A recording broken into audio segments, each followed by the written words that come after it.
बिस्मिल्लाहिर्रहमानिर्रहीम। अस्सलाम वालेकुम नाज़रीन, मैं हूं सैयद अनवारुल हसन और आप देख रहे हैं प्रोग्राम सच के साथ बराह रास्त पीटीवी न्यूज़ इस्लामाबाद स्टूडियो से। नाज़रीन, वज़ीर-ए-आज़म इमरान खान आज एक रोज़ा दौरे पर लाहौर गए, जहां उन्होंने कम आमदन अफराद के लिए कम लागत हाउसिंग के एक बहुत बड़े मनसूबे का इफ्तिताह किया, संग बुनियाद रखा। इस मनसूबे के तहत पंजाब के 35 अजला और 39 तहसीलों में 3 अरब रुपए की लागत से पेरी पंजाब प्रोजेक्ट के तहत लोगों को घर तामीर करके दिए जाएंगे। 10,000 हाउसिंग यूनिट्स तामीर किए जाएंगे। इस मौके पे वज़ीर आज़म ने तकरीब से खिताब किया और उन्होंने कहा कि उनके नया पाकिस्तान हाउसिंग प्रोजेक्ट का मकसद ही यही है कि वो अफराद, हमारे वो तबका जो खुद से अपने वसाइल से घर नहीं बना सकते, उनको छत की सहूलत दी जाए। और इसके लिए हुकूमत पाकिस्तान उन्हें सब्सिडी भी दे रही है और साथ में जो ज़मीन भी फराम की जा रही है, जो पंजाब हुकूमत की जानिब से की गई, वो भी रियायती नरखों पर फराम की जा रही है। वज़ीर आज़म साहब का ये कहना था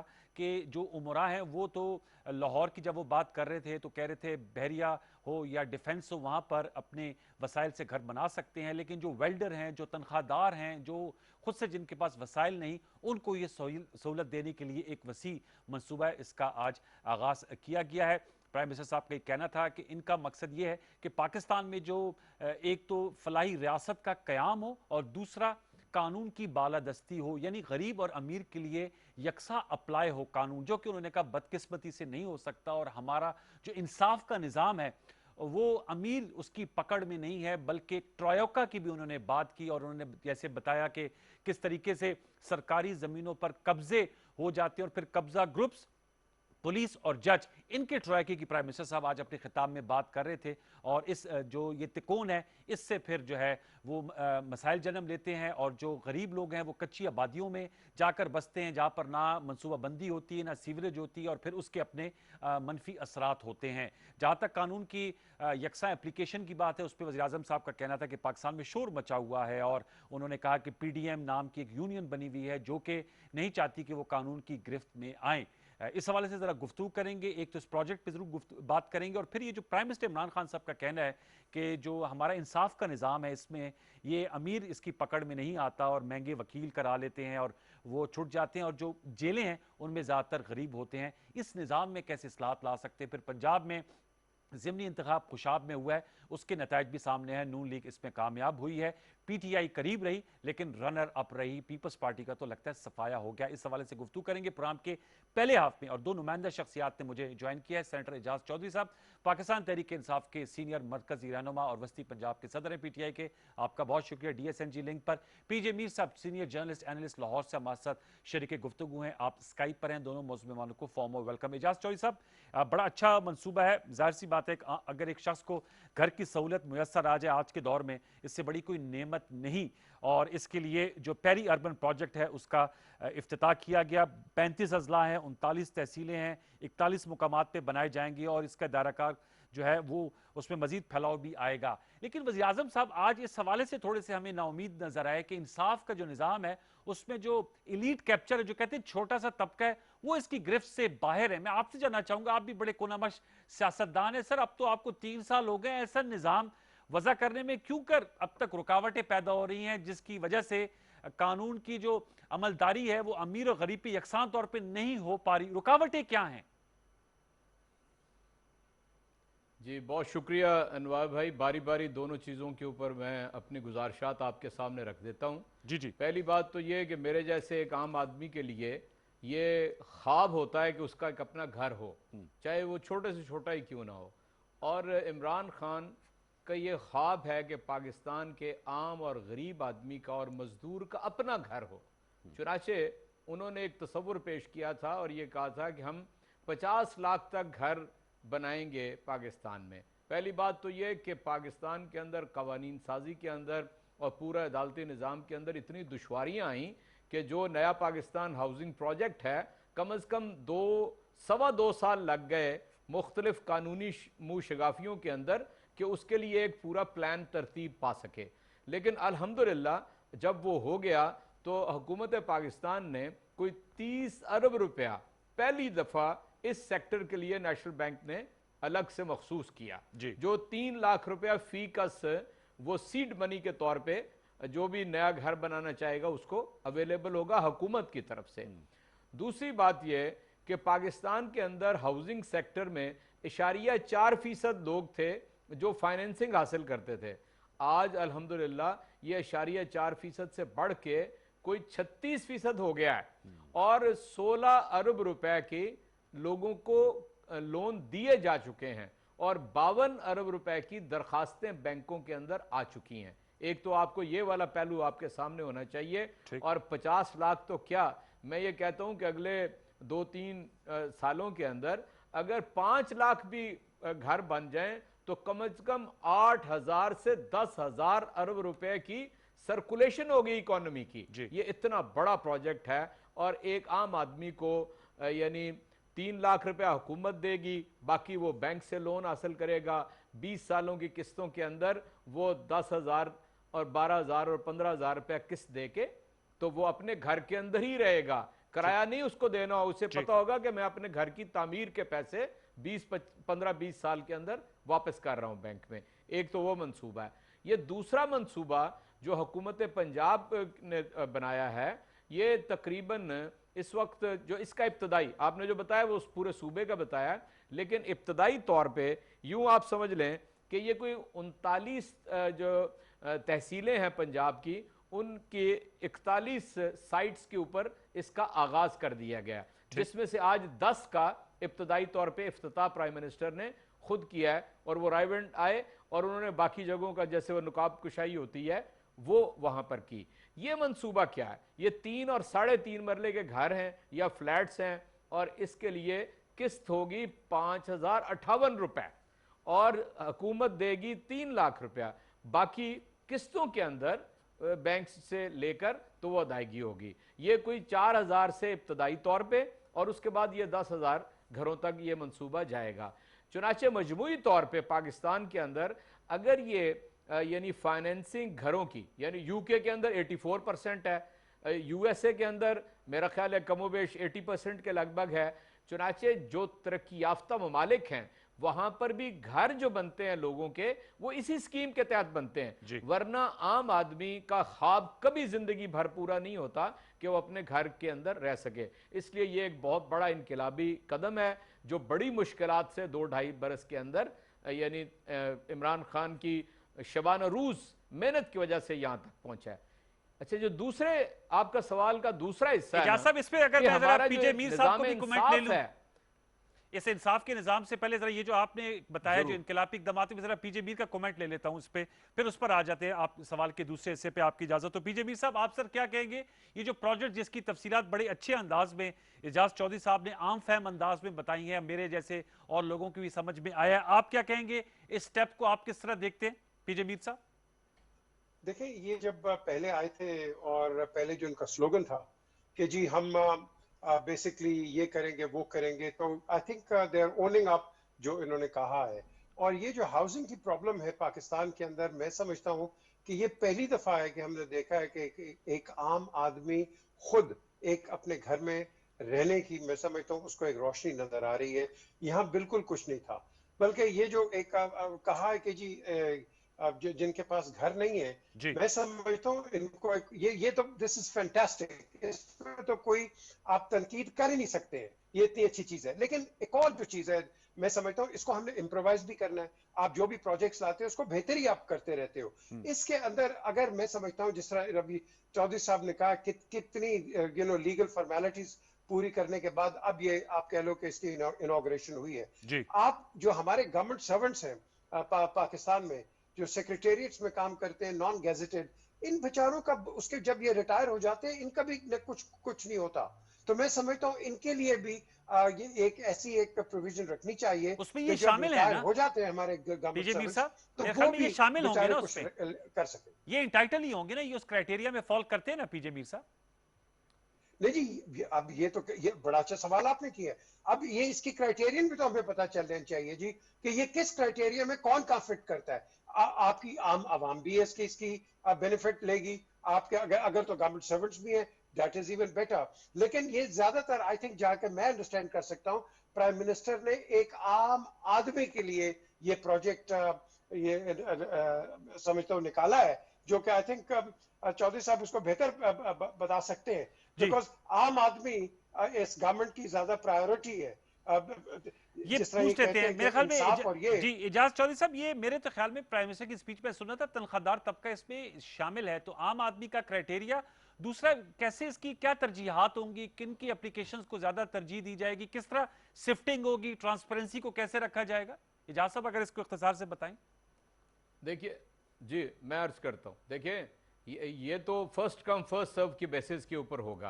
अच्छा। किसी को तरजीह इसके अंदर नहीं दी जाएगी।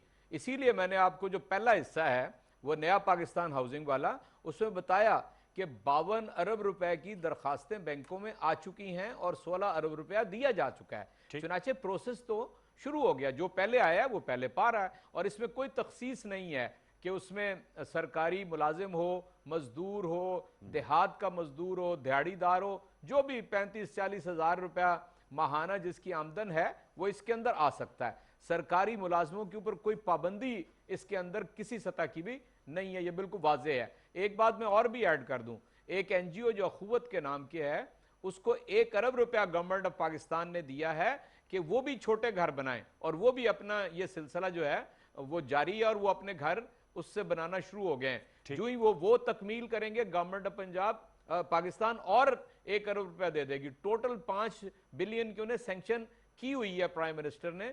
चुनाचे ये सिलसिला जो है अब इंशाल्लाह अगले महीनों के अंदर तेजी के साथ आगे बढ़ेगा। ठीक है। अच्छा इजाज साहब ये मुझे बताएगा, फिर पीजे साहब के पास जाऊंगा। आपकी ये परफॉर्मेंस, आप कह रहे हैं कि इनकलाबी इकदाम है, जाहिर सी बात है ये अगर किसी को घर मुयसर आ जाए आज के दौर में, उससे बड़ी कोई नेमत नहीं, और किराया भी आपको नहीं देना होगा, बल्कि जो किराया देते हैं वो एक तरह से किस्त के तौर पे आप देंगे। सर क्या वजह है इजाज साहब कि इन इकदाम के बावजूद जो ज़िमनी इंतखाबात हो रहे हैं, ज़ाहिर बात है नौशहरा और कराची तो आपकी डोमेन नहीं, लेकिन नौशहरा और कराची आपकी सीटें थी, ये पंजाब के जो 3 ज़िमनी इंतखाब हुए, अगर जो तीनों नून लीग की सीटें थी, डस्का, वजीराबाद, खुशाब, लेकिन जो गवर्नमेंट ऑफ द डे होती है, यूजुअली पाकिस्तान में ये रुझान है कि वो अपनी परफॉर्मेंस से या अपने प्रोजेक्ट से वो इलेक्शन जीत जाते हैं। क्या वजह बन रही है कि पीटीआई मुकाबला तो कर रही है, वोट अच्छे ले रही है, लेकिन वो जो एक फिनिशिंग लाइन है उसको नहीं क्रॉस कर रही है, और नून लीग अपनी सीटें रिटेन कर रही है, यानी आपका वोट बैंक भी इंटैक्ट है और उनका वोट बैंक भी इंटैक्ट है। तो खुशाब में तो खैर 10,000 का गैप आया है। क्या कहेंगे इस हवाले से, आपकी क्या वजह है कि लोग ज्यादा वोट नहीं कर रहे, या अभी काम जो है उससे मुतमईन नहीं है, रफ्तार ठीक नहीं है, या उनका बयानिया तकड़ा है नून लीग का? देखिए अनवार भाई, मैं आपसे अर्ज करता हूं, वो जो बात है ना कि नथिंग सक्सीड लाइक सक्सेस, जीत होती है। जब जीत हो जाए तो जाहिर है दूसरी तरफ कुछ वजूहात तो होती हैं हारने की। मैं सिर्फ एक फिक्रा मुझसे सुन लीजिए, जब 2014 और 15 में नून लीग की हुकूमत थी तो तहरीक इंसाफ ने राजनपुर, डेरा गाजी खान, मुल्तान, फैसलाबाद, मंडी बहाउद्दीन, फैज़ाबाद, लोधरा, लाहौर, ये सारे इंतखाबात जीते थे, और हर इंतखाब के अंदर 2013 में से लिए हुए वोटों में से दुगने और तिगने वोट अपने बढ़ा लिए थे जहां हम जीत नहीं सके थे। इसलिए ये कोई क्राइटेरिया नहीं है। लेकिन अलबत्ता मैं आपको बताता हूं, पंजाब के अंदर पीएमएलएन 2018 के इलेक्शन के अंदर मौजूद थी, और सेंट्रल पंजाब में तो आपको मालूम है कि 51 कौमी असम्बली की नशस्तें जिसमें से 9 तहरीक इंसाफ के पास हैं। डस्का हो, वजीराबाद हो, इन दोनों जगह पे हमने दुगना दुगना वोट इजाफा किया है। यानी हमने 27,000 वोट लिया था 2018 में, और अब लिया है 48,000 वोट, 4,000 वोट का फर्क रह गया। उधर हमने 61 लिया था, वहां 94,000 हो गया। तो ये ऐसी बात नहीं है कि हमने अपने वोट में इजाफा नहीं किया। फर्क क्या, मैं आज आपको बता देता हूं। 2 चीजें हैं। एक, आपको पता है कि हम पंजाब के लोगों के अंदर एक हमदर्दी का एलिमेंट होता है जी। जहां बाप फौत हुआ बेटी खड़ी होगी, जहां मियां फौत हुआ एहलिया उनकी खड़ी होगी, जहां बेटा वालिद फौत हुआ बेटा उनका खड़ा हो गया। ये तीनों जगह ऐसा हुआ है, चुनाचे एक सिंपति का वोट होता है। दूसरा, मैं पूरी जिम्मेदारी से आपसे अर्ज कर रहा हूं कि मैंने पीएमएलएन की हुकूमत में देखा है कि पोलिंग के आखिरी रोज भी कारपेटिंग सड़कें बन रही होती हैं। आप मुझे कोई एक ऐसा वाकया नहीं बता सकते तीनों हलकों के अंदर कि कोई हमने तरक्याती काम जिसके ऊपर पाबंदी है इलेक्शन कमीशन की वजह से वो हमने किया। ठीक, चुनाचे ये दो चीजें जो मैं समझता हूं कि हुकूमत पंजाब को वो तरक्याती काम करने चाहिए थे, और जिसके नतीजे में ये 4-5 हजार 10-12 हजार वोट का फर्क तब्दील कर लेना कोई इशू ही नहीं है। आप 10 कनेक्शन दे दें गैस के, 10 दे दें बिजली के, और एक यानी 100 मीटर पेवमेंट बना दें तो गांव की शक्ल ही बदल जाती है। पीजे मीर एक साहब नाली कभी पक्की कर दें, गांव जी, की शक्ल मैं ही पीजे बदल साहब जाती है। पीजे साहब कभी चुनाचे मैं ये समझता हूं कि ये हमारी वो कमी है कि जिसको हम चाहते हैं कि हम जल्द अज जल्द दूर करेंगे। और इंशाअल्लाह ताला जो चीजें देखें, ये 28 माह की हुकूमत है इमरान खान की, 15 महीने तो 14 महीने तो कोविड में गुजर गए, यानी पूरी दुनिया बर्बाद हो गई है कोविड के अंदर। मैं समझता हूं कि अल्लाह ताला का खास एहसान है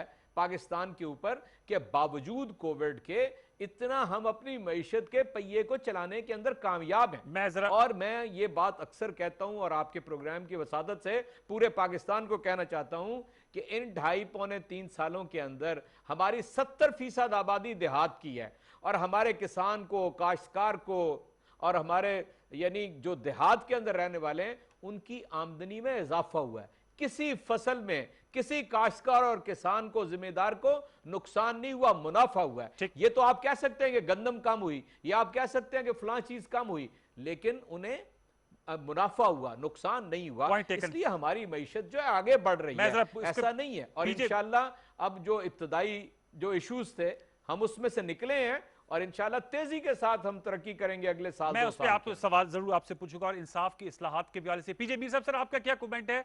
आपने जाज चौधरी साहब की एक्सप्लेनेशन सुन ली, पंजाब में ज़िमनी इलेक्शंस के नतायज, क्या कमेंट करेंगे इस पे आप? देखिए, एंड में अभी जो चौधरी साहब ने बात की है कि हम तेजी से करेंगे, ये जो इलेक्शंस हारे हैं और ये जो इलेक्शंस जीते थे जब पीएमएलएन गवर्नमेंट में थी, बिकॉज ऑब्वियसली पीएमएलएन गवर्नमेंट वहां डिलीवर नहीं कर रही थी या स्लो थी अपटेक के अंदर। आज वही आप रिवर्सल देख लो कि पीटीआई स्लो थी, रिवर्सल इसका अपने डिलीवरेंस में, और इसका फायदा पीटीआई ले गया, पीएमएलएन ले गया, और पीटीआई। हमारे लोगों को आपने स्टडी करना है। हमारे लोग जो हैं ये बड़े इम्पेशेंट है। ये आप पीटीआई के ले ले सपोर्टर्स, आप पीएमएलएन के ले ले, पीपीपी के ले ले, ये हमारे सपोर्टर्स जो हैं सारे पॉलिटिकल पार्टीज के, ये इंस्टेंटेनियस रिजल्ट्स मांगते हैं। इंस्टेंट कॉफी नहीं मिलती है आवाम को, तो वो यही मांगते हैं। और यही वजह है कि ऑल ऑफ अ सडन, क्योंकि जो इनकम्बेंट गवर्नमेंट होती है वो तो कभी हारती नहीं है। क्यों? क्योंकि वो डिलीवर कर रही होती है। अब वो इसलिए हारते हैं या सेटबैक होता है कि आप अपने हलकों में आपने इतनी तेजी से काम नहीं किया। अब अगर पीटीआई को आप स्टडी करते हैं पॉलिटिकली, तो बिल्कुल मैं एग्री करता हूं चौधरी साहब से। ये जो कोविड का एक का बीच में जो मुहिम आ गई, उसके अंदर इस गवर्नमेंट को एक बहुत बड़ा झटका पड़ा। अगर ये पीएमएलएन होती या पीटीआई पीपीपी होती, वो उनको भी यही करना पड़ रहा था। सो बेसिकली ये new kids on the block उतनी तेजी से डिलीवर नहीं कर सके, क्योंकि एक तो इनके पास इतने एक्सपीरियंस मिनिस्टर्स नहीं थे इन कंपैरिजन टू पीपीपी और पीएमएलएन, क्योंकि उन्होंने 34 साल हुकूमत की हुई यहाँ। सो ये इनको तो एक यहाँ एक सेटबैक मिला। तो लेकिन वो कहते हैं ना, देर आए दुरुस्त आए और तेज आए, जिस तरह अभी चौधरी साहब बात कर रहे हैं, तो फायदा किसका है? फायदा मैं समझता हूँ अपोजिशन का भी है, गवर्नमेंट का भी है, बिकॉज ये गवर्नमेंट के लिए तो काम नहीं कर रहे हैं ना, ये तो पूरे पाकिस्तान के लिए काम कर रहे हैं। और यही हमें सोच रखनी चाहिए अनवर, क्योंकि ये जरूरी नहीं होता है कि अगर पीटीआई आई है तो वो पाकिस्तान उनका ही हो गया। पीटीआई आई है, पाकिस्तान सबका है, इन्होंने सबके लिए काम करना है। ये एटीट्यूड के साथ हमने चलना है आगे। ये नहीं कि एक लिमिट कर देना है, जो कि पहले हमने पॉलिटिकल पार्टीज को देखा है, बिल्कुल लिमिट कर देते हैं, दूसरी पार्टी को जीरो और हम है हीरो। ये आपने एटीट्यूड्स को चेंज करना है, आपने सबके लिए काम करना है और तेजी से काम करना है। और ये जो आपके जो मैं समझता हूँ जो सबसे बड़ी आपको मार पड़ती है, ये आपकी कोर्ट की डिलेड आप कह लो कि जजमेंट के साथ। We need to be expediting the judgments. आज वज़ीर आज़म साहब, पीजे मीर साहब, इसी में मैं ऐड कर देता हूं, आपके कोई प्रोजेक्ट नहीं चले। पीजे मीर साहब इसी में मैं ऐड कर देता हूं कि आज खुद वज़ीर आज़म साहब कह रहे हैं कि हमारा जो इंसाफ का निज़ाम है वो अमीर उसकी गिरफ्त में नहीं आता। वज़ीर आज़म पाकिस्तान कह रहे हैं, ज़ाहिर बात है as a chief executive of the country, और तमाम चीज़ें उनके अंडर हैं। तो मैं आपसे जानना चाहूंगा एज ए न्यूट्रल ऑब्जर्वर, क्या रुकावट है, क्या वजूहात हैं कि उन्होंने ट्रायोका की भी बात की और उन्होंने कहा कि यहाँ एलीट कैप्चर है और उनके अगर उनके खिलाफ हाथ डाला जाए तो वो उनका इकट्ठ बना लेते हैं। आज आप देखें, आज बिलावल भुट्टो जरदारी साहब, शहबाज शरीफ साहब एक दूसरे को मुबारकबाद पेश कर रहे हैं NA 249 का इलेक्शन जीतने पे, खुशाब का जीतने पे। तो वो तो कह रहे हैं कि हमने गवर्नमेंट ऑफ द डे को डिफीट किया है, और इधर वज़ीर आज़म साहब कह रहे हैं कि इंसाफ का जो निज़ाम है वो इंसाफ नहीं दिलवा रहा, जो बाअसर लोग हैं वो उनकी गिरफ्त से बाहर हैं। तो इस्लाहात क्या गैप क्यों कर आ रहा है ये पीजे मीर साहब? देखें, ये जो आपने अभी जो बात की है कि जी फॉर एग्जांपल 249 जीत गए, जी। ये जो भी जीतेगा वो उसका एक नारा बनेगा, हाँ जी हमने हरा दिया सिटिंग गवर्नमेंट को, ये वो। It doesn't make any difference at all. आपने देखना, जिस तरह मैंने अभी आपको पहले कहा है, ये हमारे लोग बड़ी जल्दी आ जाते हैं एक इमोशनल, एक आप कह लो रैंट के अंदर, और उसके अंदर ये आपके सामने इस तरह के रिजल्ट्स आते हैं। हमारे लोगों के अंदर ही कंसिस्टेंसी नहीं है, हमारे लोगों के अंदर पेशेंस नहीं है, इसीलिए आपका ये जो सियासी निजाम है ये तकड़ा नहीं होता। इसीलिए जो भी अपनी पार्टी एक नजरिए के साथ आती है, वो नजरिया बीच में बिक जाता है और नजरिया बीच में खराब हो जाता है। इसको एक तो अवाम को एजुकेट करो। आई विश कि 60s के अंदर जब जनरल यू बेसिक डेमोक्रेसीज लेके आ रहे थे, उसका मकसद ही था कि ग्रास रूट लेवल पे आप लोगों को बताओ कि what is democracy, what is basic democracy. हमने वो सीखा नहीं, हम टॉप टियर पे चले गए डेमोक्रेसी के। जो प्राइम मिनिस्टर ने बात की है, मैं समझता हूं, I agree with the prime minister, कि ये देखें, एक जो इस वक्त एक जो चीज आ गई है, ये आगे आके बहुत बड़ी डिबेट बनेगी। वाई? हर इदारा अकाउंटेबल है। आप फौज को करते हैं ना, अकाउंटेबिलिटी ले लेते हैं, तो फिर आपकी जुडिशरी क्यों नहीं अकाउंटेबल है? मुझे बताए ना कि भाई इसकी कोई अकाउंटेबिलिटी नहीं होगी, कोई क्वेश्चंस नहीं होंगे। ये आप एक ठीक प्रेसिडेंस नहीं कर रहे। क्यों? कल आप मिलिट्री को भी चैलेंज नहीं करोगे, मिलिट्री को कर नहीं सकता कोई चैलेंज, क्योंकि if you are not accountable, the top actual, हम इनके ऊपर देखते हैं, वी एक्सपेक्ट जस्टिस। अगर यहां अगर कोई अकाउंटेबिलिटी नहीं है, तो फिर आपका अल्लाह ही हाफिज है। So we got to correct our houses. हमें इस पार्लियामेंट को चाहिए मिलकर इस पे काम करें, क्योंकि ये जो लॉ मेकर्स हैं, इनका काम है, जो लॉ इम्प्लीमेंटर्स हैं, कि भाई ये इस मोडस ऑपरेंडी से आपने काम करना है। अगर वो कहेगा मुझे पीछे से लॉ है and no one can check me, I am sorry to say, जो प्राइम मिनिस्टर बात कर रहा है बिल्कुल सही बात कर रहा है। तो हमें इस चीज पे बड़ी गौर फिक्र से बात करनी है। लेकिन अनवर, जो हमारी प्रॉब्लम है, ऑपोजिशन को चाहिए यार, तुम दबा के गवर्नमेंट पे तनकीद करो बराए तामीर। आप बराए तामीर नहीं कर रहे हो, आप गवर्नमेंट इन वेटिंग हो। आप अपने अपने फ्यूचर को तकड़ा करो, ठीक। आप वो नहीं कर रहे हो। और यही वजह है कि हम बिल्कुल बेसलेस डिबेट कर देते हैं टेलीविजन के ऊपर, और कंस्ट्रक्टिव डिबेट हमारी होती नहीं है। मैं चौधरी साहब और से इस पूछता हूं, चीज को आई विश को समझे। इजाज साहब, सर ये थोड़ा इसका जवाब दीजिएगा। वज़ीर आज़म साहब कहते हैं ये सर, अब तो आप सेनेट ऑफ पाकिस्तान के रुकन है, इस्लाहाती एजेंडा लेकर आए ना सर, पार्लियामेंट के थ्रू ही तमाम ये रिफॉर्म्स होंगी, लोअर जुडिशरी में, हायर जुडिशरी में, इंसाफ के निज़ाम में, पुलिस के निज़ाम में, इनके लिए कोई कानून साजी की जाए। कुछ जरा बताएंगे, कुछ लोअर जुडिशरी को तगड़ा करें, कोई फाइनेंसेस दें, ज्यादा जजेस की अनवार भाई, तैनाती हों। मैं आपसे अर्ज करता हूँ। जी सर। देखिए, दुनिया के अंदर जो बेसिक कोलैप्स है वो मॉरल कोलैप्स है। जी। जब आप अखलाकी तौर पे तबाह हो जाते हैं, तो आपका ना सियासी निज़ाम, ना आपका इंतज़ामी ढांचा, ना आपका अदालती निज़ाम, ना आपका इंसाफ का निज़ाम, कुछ भी वर्केबल नहीं रहता है।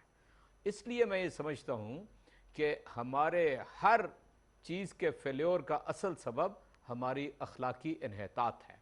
कोई फ़र्द खौफ खुदा रखे बग़ैर, यानी ज़ाहिर है आप मुझे ये कह सकते हैं कि ये चॉइस साहब बड़ी एब्स्ट्रैक्ट बात आप कर रहे हैं, ये खौफ खुदा का पैमाना क्या होता है। लेकिन इस दुनिया के अंदर हमारे पास वाक़तन आज की दुनिया के अंदर ऐसी मिसालें मौजूद हैं।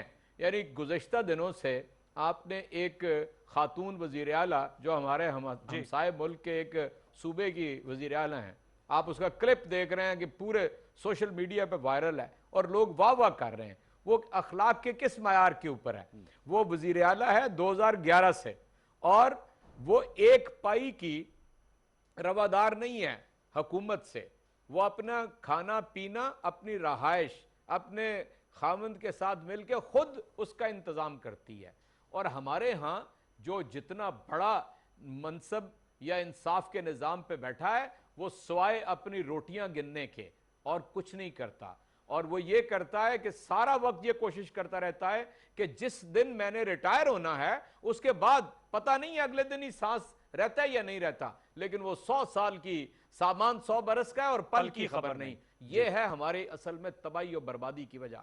यहां पर जो काजी था, जो इंसाफ करने वाला था, उसका इन्हितात का ये आलम है, बजाय इसके कि मैं काजी हूं और मैं रख दूं, ये मैंने कमाया है और ये मैंने खाया और ये मेरी औलाद का और ये मेरे अहल खानदान का है। वो उसके ऊपर आपने देखा है हमारे मुल्क की एपेक्स कोर्ट के अंदर क्या हुआ है। हमारे मुल्क की एपेक्स कोर्ट ने पाकिस्तान के 3 मरतबा वजीर आजम को रहने वाले को मुजरम गर्दाना और यहाँ के निज़ाम को वो जुल देकर और नाजायज हमदर्दियां समेट कर यहाँ से जालसाजी के नतीजे में आप भी तो उस निजाम में सर बैठे हैं ना लोगों ने कहा कि ठीक है जाने दें जी।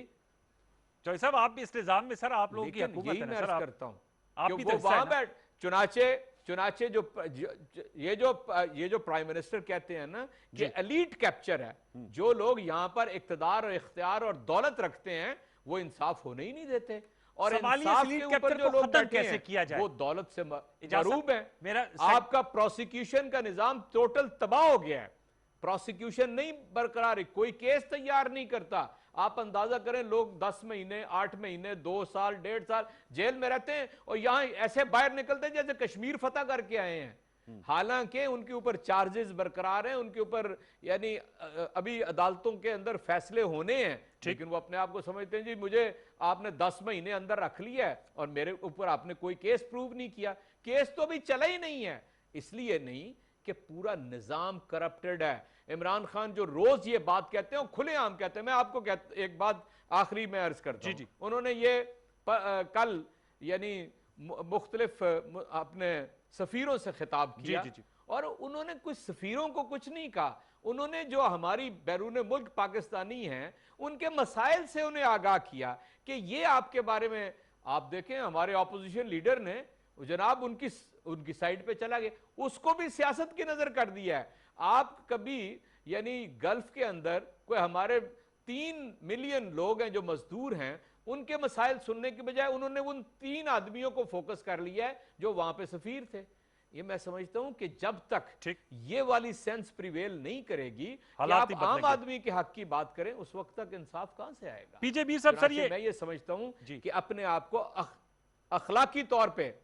अखलाकी तौर पे जो फर्द दुरुस्त नहीं है वो किसी के साथ इंसाफ नहीं सर। ये एलीट कैप्चर का कैसे खात्मा हो सकता है पीजे मीर साहब टुवर्ड्स द एंड? सर ये लीड तो है नहीं, ये तो प्लीट आप कह लो एक ऑर्गेनाइजेशन है। यहाँ हम बात करते हैं कि पाकिस्तान मेंबर है कॉमनवेल्थ का, हमारी पॉलिटिकल पार्टीज में लोगों की इतनी कॉमनवेल्थ हो गई है, आप क्या बातें करते हैं? द क्वेश्चन इज, ये जो अपना चौधरी साहब ने बात की है, सबसे पहले इन्होंने जब मोरालिटी की बात की है, हमारे पॉलिटिशियंस के अंदर इतनी मॉरल करेज होनी चाहिए कि एक दूसरे से बड़े एहतराम से और एक रिस्पेक्ट के साथ एक दूसरे से गुफ्तगू करें।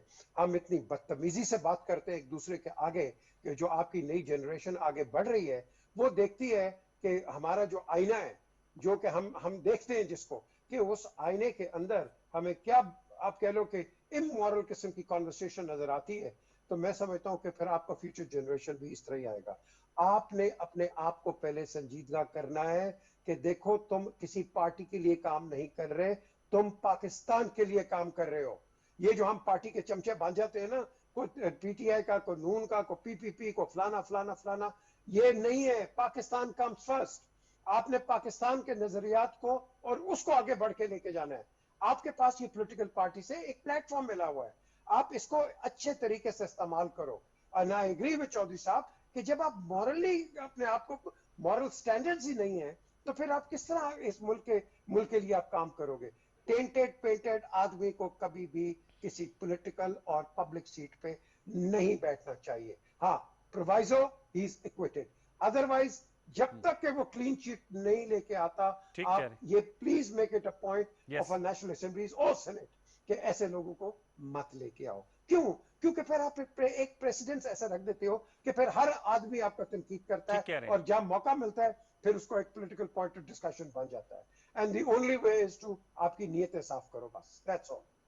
इजाज़ साहब, इलेक्टोरल रिफॉर्म्स की बात करें, मेरे ख्याल में ये नुकात भी आने चाहिए जो पीजे मीर साहब ने, मैं इनसे एग्री करता हूं कि टेंटेड अगर कोई भी शख्स है, unless he is acquitted by the court of law, उनको इस हवाले से भी लेकर हैं। सर, टुवर्ड्स द एंड कोई जुडिशल रिफॉर्म्स के हवाले से भी कोई इस हवाले से आप समझते हैं कोई बात हुई? आज आपकी वज़ीर आज़म साहब से मुलाकात हुई, किस तरह बेहतरी लाई जा सकती है? ये जाहिर बात है आपका बयानिया तो है, लेकिन लोगों की अब ये तवक्को है कि आप हुकूमत वक्त हैं, आप ड्राइविंग सीट पे, आप इस पे तब्दीली में अमली किरदार अदा करें। सर, इस हवाले से इख्तिसार से बताइएगा, कोई इस तरफ भी कोशिश है? इंतखाबी इस्लाहत की तो बाज़गश्त बहुत सुनाई दे रही है, कोई लोअर जुडिशरी, कोई जुडिशल रिफॉर्म्स? क्योंकि अगर इंसाफ मुहैया हो जाए, मेरे ख्याल में बहुत से मसाइल हल हो जाएंगे पाकिस्तानियों के।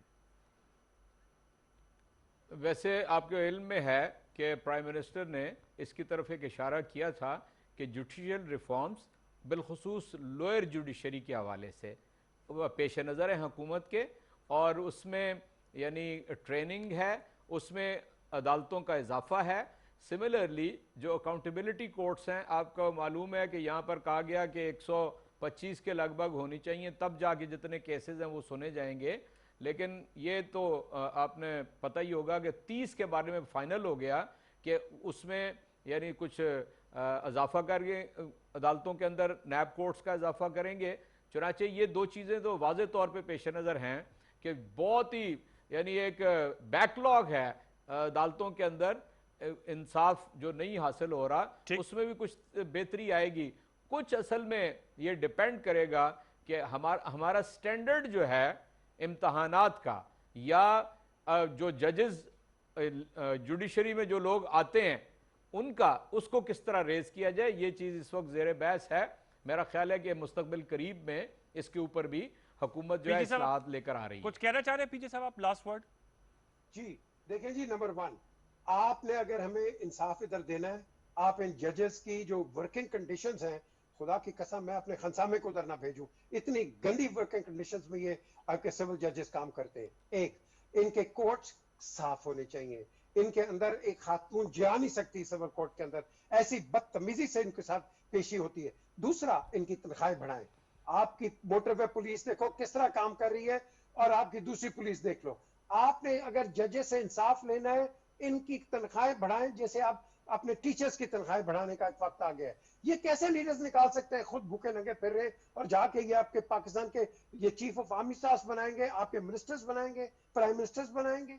कैसे बनाएंगे वो? आप इनकी पे राइज, इनकी पे कंडीशंस, लिविंग कंडीशंस को हायर हाई जुडिशरी करोगे, में तो बहुत वी विल बेहतर हैव है great people in this country. PJ Mir साहब, हायर जुडिशरी में तो बहुत अच्छे है, आप कहते हैं लोअर जुडिशरी में भी बेहतरी आनी चाहिए।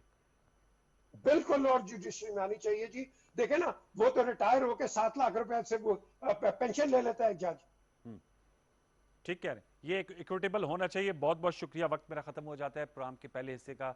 पीजे मीर साहब आपका बहुत शुक्रिया, सेनेटर एजाज चौधरी साहब thank you so much for joining us. Viewers एक छोटा सा वक्फा लेंगे, वक्फे के बाद आएंगे तो हल्का NA 249 कराची, इसके डायनामिक्स को समझने की कोशिश करेंगे।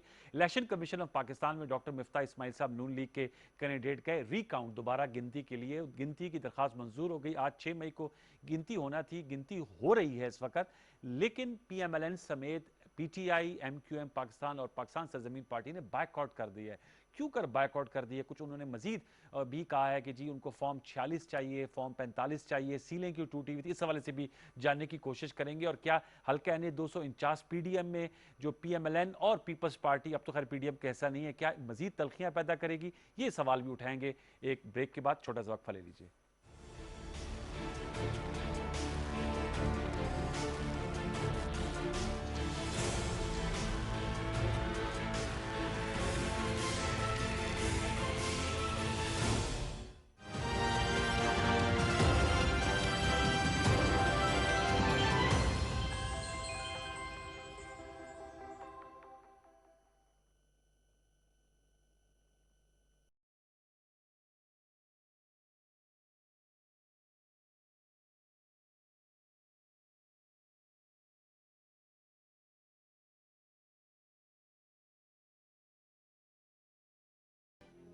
ऑस्ट्रिया से ताल्लुक़ रखने वाले न्यूरोलॉजिस्ट और साइको एनालिसिस के बानी सिगमंड फ्रॉइड 6 मई सन 1856 को पैदा हुए।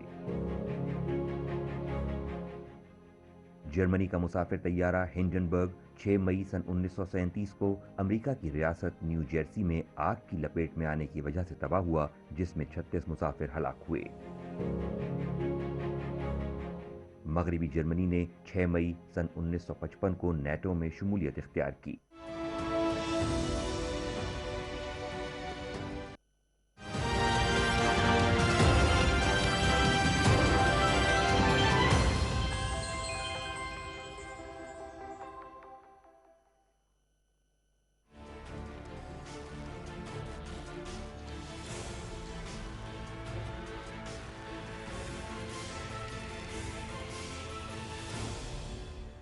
Welcome back viewers. हल्का NA 249 कराची की सूरत हाल दिलचस्प है। यहाँ पर ज़िमनी इलेक्शन हुआ, PTI के सेनेटर फैसल वाडा साहब के सेनेटर बनने के बाद नशिस्त खाली हुई और सर्वेज भी आए और फिर नतीजा आया पीपल्स पार्टी के कादिर मंदोखेल साहब, यहाँ से उनको सबकत हासिल हुई, उन्होंने 16,000 के करीब वोट हासिल किए, 583 वोट उनके ज़्यादा थे, 600 से ज़्यादा वोट उनके ज़्यादा थे। डॉक्टर मिफ्ता इस्माइल साहब से वो इलेक्शन कमीशन गए और उनका दोबारा गिनती की जाए, फिर दरख्वास्त पे 4 मई को समाअत हुई और आज गिनती तय थी आरओ के ऑफिस में। और जब वहाँ पर तमाम फरीकैन गए, यानी जो कैंडिडेट्स गए, तो उसके बाद फिर गिनती जब स्टार्ट हुई, डॉक्टर मिफ्ता इस्माइल साहब, पीटीआई के कैंडिडेट अमजद आफरीदी साहब, मुस्तफ़ा कमाल साहब और एमक्यूएम के कैंडिडेट्स, उनका ये कहना था कि इसमें जो है वो ये शराइत पूरी नहीं हो रही और सिर्फ वोटों की गिनती हो रही है, लिहाजा उन्होंने बायकॉट कर दिया। कहा सीलें टूटी हुई थी बैग्स की और ये कि फॉर्म 46 नहीं दिया जा रहा, जो कि एक पूरा आपको हिसाब बताते कि कितने बैलेट पेपर जारी हुए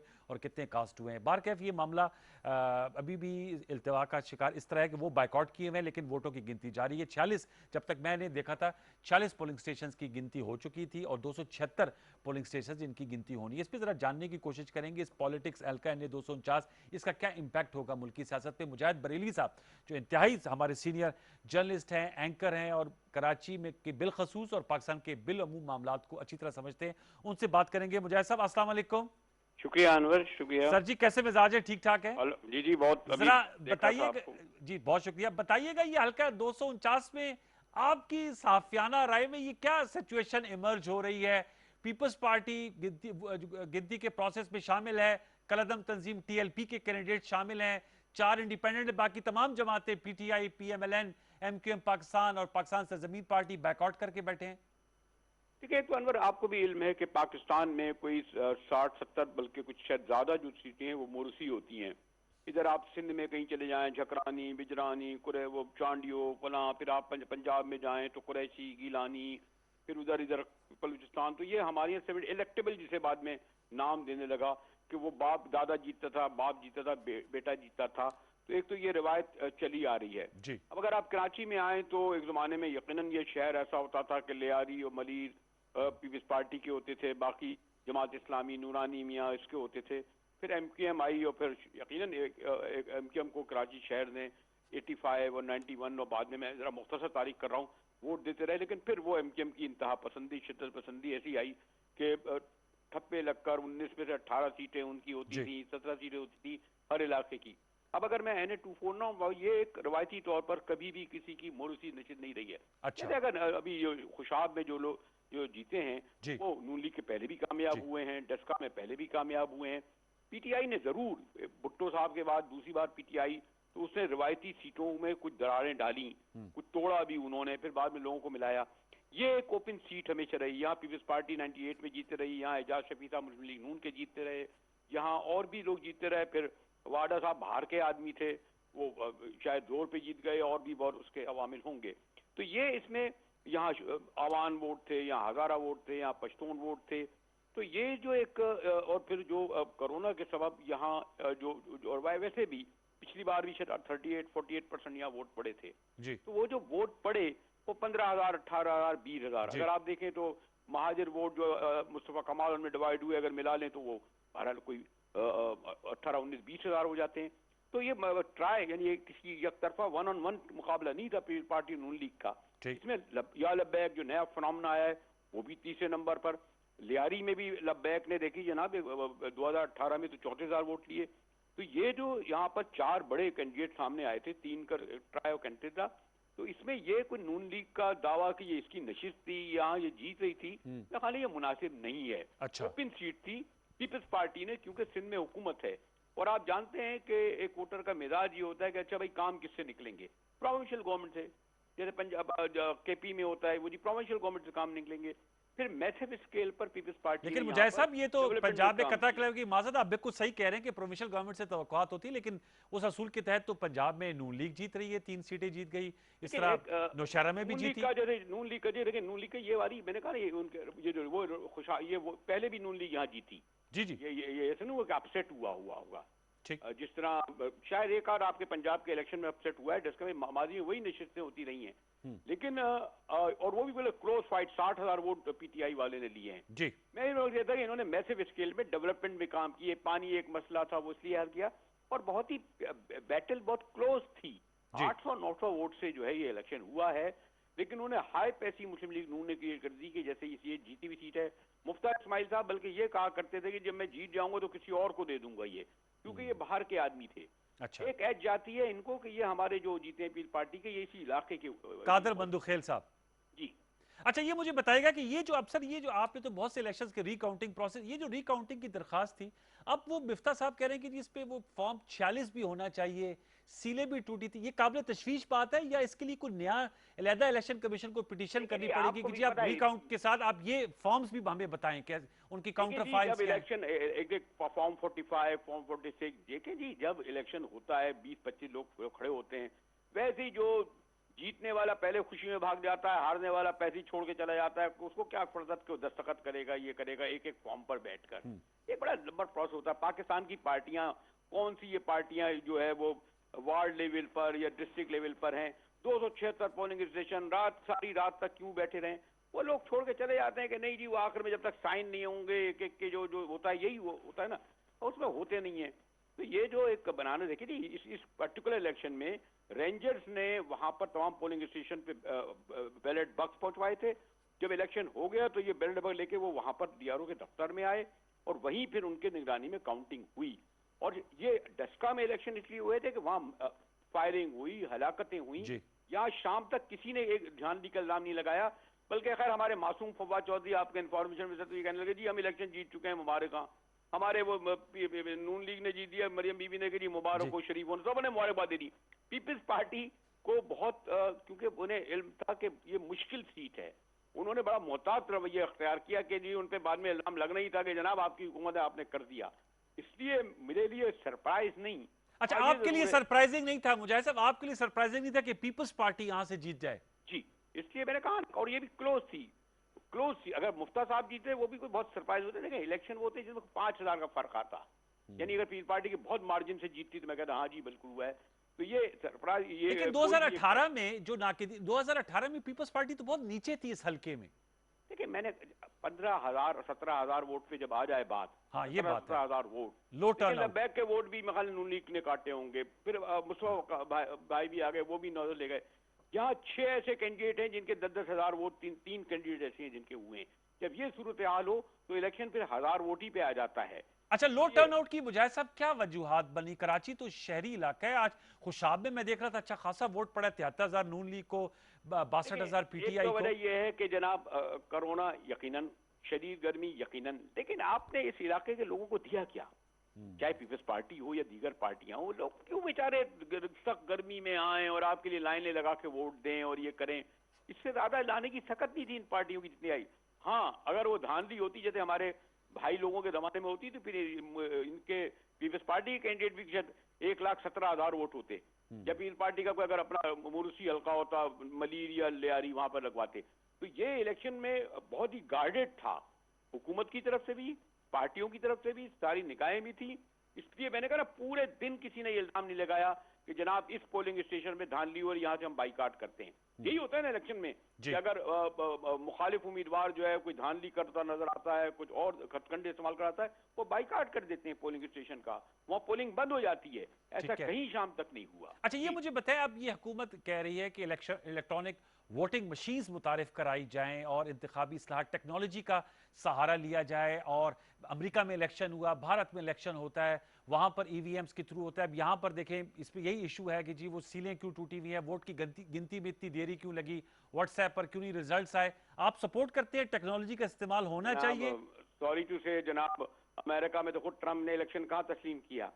अगर आप कहते हैं, लेकिन जितनी सर उन्होंने शिकायतें कही, उनके सिस्टम ने उनको रद्द कर दिया और वो सिटिंग प्रेसिडेंट थे। मैंने ये कहा कि जी ये देखें, जो एक 100 साल से जमहूरियत रही है, वहाँ जो सामने वोट पड़ते हैं, और यह खाली क्या, कौन सा ऐसा इलेक्शन नहीं है, तिजारती तंजीमों का हो, तुलबा तंजीमों का हो, हमारी जर्नलिस्ट कम्युनिटी का हो, हर जगह वोट का यही होता है, ये तरीका जो आता है, इससे कोई फर्क नहीं पड़ेगा। जनाब ये बताएं, जकरानी के इलाके में बजरानी वो कहाँ वोट देकर चला जाएगा? इलेक्ट्रॉनिक मशीन लगा लें या फला लगा लें। 70% तो मैंने आपसे पहले कहा ना, कुरैशी के इलाके में गिलानी कहाँ से चला आएगा, मोहम्मद के इलाके में खटक कहाँ से आ जाएगा? यहाँ तो बहुत, ये मैंने कहा ना, ये आप अभी उससे नहीं निकले, आप कहाँ इलेक्ट्रॉनिक? बेचारा आप बताएं, अभी आपने जो मैं देखें, ये जो शनाख्ती कार्ड है, अभी ये जो एक आपको सर्टिफिकेट लेने के लिए वीजा कार्ड डालना पड़ता है जी, मुझे नहीं पता 4 घंटे लग जाते हैं। जब आप कहते हैं ना ऑनलाइन ऑनलाइन, भाई लोगों को कहाँ आप बात, यानी मैं थोड़ा इतना वक्त नहीं है आपके पास कि यहाँ जहाँ 2.25 करोड़ बच्चे तो स्कूल ही नहीं जाते पाकिस्तान में, या ये हम समझते हैं बड़े, हमने 17 करोड़ अगर लोग मोबाइल फोन इस्तेमाल कर रहे हैं, हर एक को अंग्रेजी आती है, तो आप क्या इसमें आप एक लर्निंग मशीन एक ले आके एक आइसोलेटेड आपका एक इनिशिएटिव होगा, मैं नहीं समझता कि इसकी कोई मुतबादिल हो सकता है। अब ये मुझे टुवर्ड्स एंड बताएगा मुजाहिद साहब, ये जो सियासी ताल्लुकात इस हल्के की नतीजे पे हमने देखा काफी ज्यादा पीपल्स पार्टी और नून लीग के दरमियान जो है वो बयानबाजी भी हुई, अगरचे बिलावल भुट्टो जरदारी साहब ने शहबाज शरीफ साहब को मुबारकबाद दी है खुशाब के इलेक्शन जीतने पे, और उन्होंने इसको रेसिप्रोकेट भी किया है शहबाज शरीफ साहब ने। तो आप क्या समझते हैं, नून लीग और पीपल्स पार्टी के फासले बढ़ेंगे इस इलेक्शन के नताइज के बाद या कम होंगे? मैं एक तो सरकारी टीवी में बात कर रहा हूँ, इसलिए मैं गार्डेड लफ्ज इस्तेमाल करूंगा। मेरे ख्याल में सबसे ज्यादा इस वक्त इस्लामाबाद में बैठे हुए जो है और पिंडी बैठे वाले भी इंजॉय कर रहे होंगे कि वो पीपल्स पार्टी और नून लीग जो धावा बोल रहे थे और लॉन्ग मार्च कर रहे थे और हुकूमत के दिन गिन रहे थे, वो इंजॉय कर रहे होंगे, और मौलाना साहब इस वक्त आओदारियां कर रहे होंगे, शायद वो आपको भी सुनाई दे रही है। आज राजा प्रदर्शन साहब मिले हैं मौलाना फजल रहमान साहब से, तो आप कुछ नहीं होता, बहुत दूर हो गया मामला।